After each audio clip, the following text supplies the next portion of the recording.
First வந்துட்டு தேன். சிவனுக்கு மிகவும் உகந்த விஷயம் எதுன்னு கேட்டிங்கன்னா, அந்த தேன் விட்டுட்டாங்க இன்னைக்கு. ஏன்னா நல்ல தேன் கிடைக்கல. கிடைக்குது இன்னைக்கும். நல்ல தேன் கிடைக்காமலாம் இல்ல. இப்ப நானே வாங்குறேன் ஒரு சில தேன், நல்ல தேன். நல்ல தேன்ல தேன் அபிஷேகம் பண்ணுங்க. அதுக்கு அடுத்து வந்துட்டு பால் அபிஷேகம்.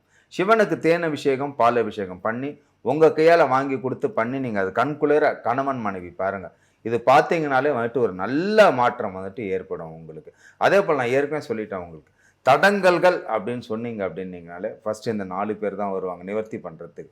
எப்படியாப்பட்ட காரிய தடங்கலா இருக்கட்டும், குடும்ப குளறுபடியாக இருக்கட்டும், இல்ல வந்துட்டு தீராத கடன் பிரச்சனையாக இருக்கட்டும் உங்களுக்கு, லட்சுமி கடாட்சம் வேண்டும், நிம்மதி இல்லாத சூழ்நிலையா இருக்கட்டும், இந்த 4 பேருக்கு மிஞ்சி யாருக்குமே கிடையாது.